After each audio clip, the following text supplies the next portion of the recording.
काहीतरी आपली चर्चा झाली शरद पवार साहेबांसोबत आणि तुम्ही भेटायला पण गेली होती की काय चर्चा झाली दोघांनी?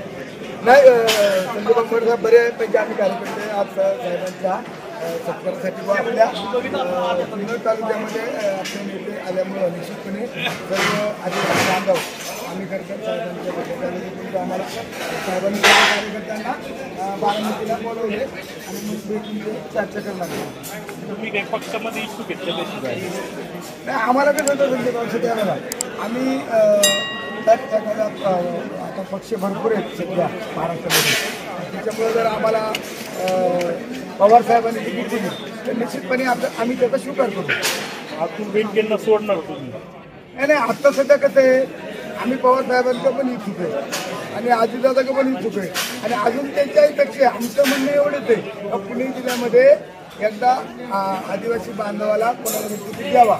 यामध्ये मी सर्व आता ह्या कैलासवासी कृष्णराव मुंडे साहेबांच्या नातसून आहेत, देवरामजी मुंडे सुनबाई, आणि हे देवळे गावचे लोकप्रिय सरपंच आहे, या महिला आघाडीचे आमचे हे सगळे उपसरपंच बाळवचे आहे. आता आमचे बरेच तिथे आता गेले कार्यक्रम झाल्यानंतर तुम्ही आम्हाला भेटलात, परंतु आम्ही खरोखर म्हणजे आमदारकीसाठी आम्ही इच्छुक आहेत. माझी इच्छा नव्हती, परंतु समाज ऐकत नाही. गावोगावी बैठका सुरू झाल्यात आणि गावागावामधून मी खरं तर आत्तापर्यंत जाहीर नव्हतं केलं, पण मी आज सर्व कार्यकर्त्यांचा अंदाज घेतला आणि सर्व कार्यकर्त्यांचं म्हणणं आलं की साहेब काही करा, तुम्हाला जो पक्ष तिकीट देईल त्या पक्षातून तुम्ही तिकीट घ्यायला हरकत नाही. कैलासवासी कृष्णराव मुंडे साहेबांचं स्वप्न ते अपूर्ण आहे आणि ते पूर्ण करायचं असेल तर संपूर्ण सर्वसामान्य माणूस तुमच्या पाठीशी उभा राहील. सर्वसामान्य माणसामध्ये काम करताय, रात्रंदिवस झगडताय, त्याची पावती तुम्हाला मिळेल. कारण आत्ता जुन्नर तालुक्यामध्ये माझ्या माहितीप्रमाणे 10 ते 15 लोक सगळे इच्छुक आहेत. पुन्हा तिकीट मिळेल, कोणाला मिळणार नाही, कोण अपक्ष राहील, कोण कुठल्या पक्षातून उभा राहील. पक्षांची सुद्धा संख्या 9-10 पक्षांची संख्या जुन्नर तालुक्यामध्ये आहे आणि आता जसं जसं निवडणूक जवळ येईल तसं लोकांच्या प्रतिक्रिया तीव्र झालेल्या आहेत आणि मी जवळजवळ महिना झाला मग आमच्या सर्व आदिवासी भागातील सर्व संघटनेचे नेते मला फोन येतात, साहेब तुम्ही काय करणार आहे, तुम्ही लवकर घोषणा करा. पण म्हटलं मी आता सध्या आज मी जाहीर नव्हतं केलं, पण खरं तर मोरे साहेब, संदीप भाऊ, मी आमदारकीला इच्छुक जनतेमुळे झालेला आहे आणि सर्व जाती धर्माचे लोक, सर्व मित्रपरिवार म्हणजे नुसता पश्चिम भागात नाही, संपूर्ण जुन्नर तालुक्यातील माझा मित्रपरिवार मोठ्या प्रमाणामध्ये आहे. 2002ला मी जिल्हा परिषद अध्यक्ष झाल्यानंतर 13 तालुक्याचा कारभार मी खरं तर चांगल्या पद्धतीने मी केलेला आहे. जिल्हा परिषदचा आदरणीय शरदचंद्रजी पवार साहेब, आदरणीय अजितदादा आणि आदरणीय किशोर साहेब या नेत्यांनी मला खरं तर जिल्हा परिषदच्या अध्यक्षपदाची जबाबदारी दिली होती आणि ती जबाबदारी मी चांगल्या प्रकारची पार पाडलेली आहे.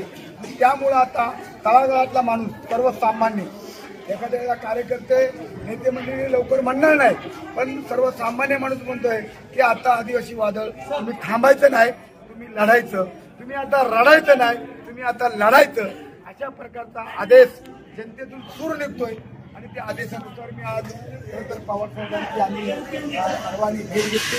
आम्ही पवार साहेबांचं निवेदनही दिलेलं आहे आणि आम्ही एवढ्या 7-8 दिवसामध्ये पवार साहेबांकडे आमचं स्पष्टीकरण करणार आहेत. जुन्नर, आंबेगाव, खेड तिन्ही तालुक्यामध्ये तुम्हाला आमच्याकडून चांगल्या प्रकारची मदत होईल, परंतु पुणे जिल्ह्यामध्ये एक जागा मी खरं तर आम्हाला माझ्यासारख्या एका छोट्या कार्यकर्त्याला आणि ज्याने व तुमच्या शरद पवारच्या आशीर्वादाने जी जिल्हा परिषद मी कार्यक्षम म्हणून कार्यकर्ता म्हणून ती पाहिलेली आहे, जो माणूस 13 तालुक्याचा जिल्हा परिषद अध्यक्ष म्हणून कारभार बघू शकतो, तो जुन्नर तालुक्याचा कारभार बघायला मला काय अवघड नाही अशी मानसिकता सर्वसामान्य माणसाची झालेली आहे आणि ती मानसिकता ते सर्वसामान्य जनतेचं, गरिबांचा विचार घेऊन मी खरं तर पुढे जाणार आहे. आणि म्हणून मी या इकडे सुद्धा आमच्या कार्यकर्ते आहेत, हे सगळे आम्ही या दादा चंद्रकांत तळपे आमचे सिनियर कार्यकर्ते आहेत, या तर्फेच आहेत. आणि म्हणून एकदा आम्ही सगळे मंडळी पवार साहेबांना बारामतीला आम्ही 100-200 गाड्या घेऊन जाणार आणि पवार साहेबांना आम्ही ठणकावून सांगणार आहेत की साहेब आता आम्हाला एकदा तिकीट द्या. बरोबर आहे का? तुम्हाला काय वाटतं पवार साहेबांनी दिलं पाहिजे का देवराम लांडे? दिलं पाहिजे. निवडून येऊ शकतात का? नेता नाही ती पण द्यायला पाहिजे, त्यांच्या आहे पैसे. देवराम शेठ बोलतात बरोबरच नाही, तुझं काय असं ते अध्यक्ष झाले शेडपीचे. त्यामुळे त्यांच्या पाठीमागे ताकद सुरू आहे. त्यामुळे त्यांचं बोलण्यात काही चुकी असं आम्हालाही म्हणता येत नाही. तुम्हाला काय वाटतं देवराम लांडेंना तिकीट दिलं पाहिजे का शरद पवारांनी? दिलंच पाहिजे. याचं कारण तुम्हाला सांगतो, तालुक्यामध्ये 65 आदिवासी गावं असताना 65,000 कमीत कमी 65,000 मतदान आदिवासींचे. आणि जर पक्षाने तिकीट दिलं तर 65,000 मतदान आदिवासींचं अधिक पक्षाचं जर मतदान मिळालं तर उमेदवार सहज निवडून येऊ शकतो. याच्यात कुठले वादच नाही. अशा पद्धतीनं जर काम केलं तर आदिवासी समाजही चांगल्या पद्धतीनं आपल्या इथून पुढच्या काळात आपल्याबरोबर राहील आणि आमदारही आदिवासींचा होईल. त्यामुळं एक अभिमानाची भूमिका तयार होईल. या पुढे या. तुमचं काय म्हणजे ना देवराम लांडे हे आता शरद पवारांकडे गेले होते तिकीट मागण्यासाठी. शरद पवारांनी त्यांना बारामतीला बोलवले. तसं म्हणा गेलं आपल्या पश्चिम भागाला आमदार अजून जायचं आपले मुंडे जाते याची तेव्हापासून आजपर्यंत आपल्या पश्चिम भागात माणूसच नाही. बाळासाहेबांनी केलं तर प्रयत्न नाही जमलो. परंतु जर समजा असं काय झालं तर काय आपला आनंदच आहे त्या विषयात. काय तर आपल्या भागात पाठिंबा राहील देवराम लांडे. राहू शकतो आपल्या भागाच्या दृष्टीनं. तुम्हाला काय वाटतं? तिकीट दिलं पाहिजे ना. अनेक मातबर लोक आहेत पैसेवाले. देवराम लांडे त्यांनी भाऊ लागेल का? मग लागणार ना. 60,000 मतदान आहे आदिवासी काय लागणार. पश्चिम भागाचाही विकास होईल ना. विकास होऊ शकतो. हा मग तुम्हाला काय वाटतं? आम्हाला तरी पूर्ण पश्चिम पट्ट्यावरती असं वाटतं की म्हणजे कृष्णराव मुंडेंनंतर आमच्या आदिवासी समाजाची धुरा त्यांच्यानंतर म्हणजे देवराम लांडे साहेबांनी घ्यावी त्यांच्या हातात असं आम्हाला वाटतं. लांडेंना तिकीट मिळाल्याच्या नंतर आदिवासी जनता काम करेल असं वाटतं? करेल ना, का नाही करेल. फक्त आदिवासी जो आदिवासी तालुक्याचा नाही. आमदार होऊ शकतो. नाही तसं नाही. म्हणजे आता आदिवासी समाजामध्ये विविध जाती धर्माचे लोक राहतात.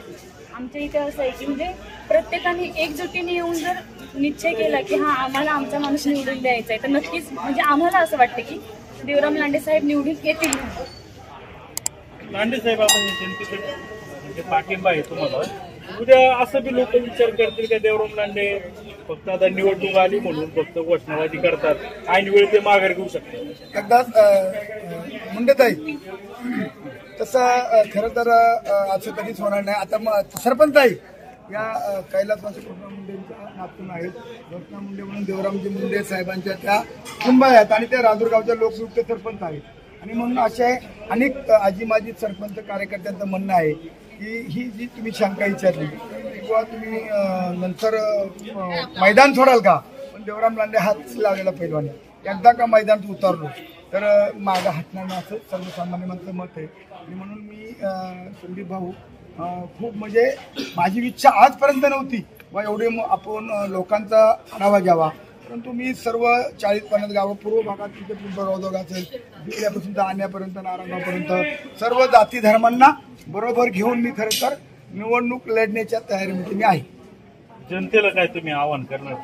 आदिवासी जनता मतदान करणार आहे, बाकीचे समाजाचे लोक पण सर्व मला मदत करतील आणि माझी एक इच्छा आहे का जुनं त्याला नवा चेहरा हवा असं सर्वसामान्य माणसाचं म्हणणं आहे. की वादळ हे माझं कवचाचं नाव आहे आदिवासी वादळ. हे वादळ कुठं बी कुठं एखादा अपघात होऊ द्या, कुठं कोणावर अन्याय होऊ द्या, कुठं कुठलाही प्रसंग असू द्या, त्या ठिकाणी मला रात्री अवरात्री फोन आल्यानंतर मी धावून जाणारे कार्यकर्ता आहे.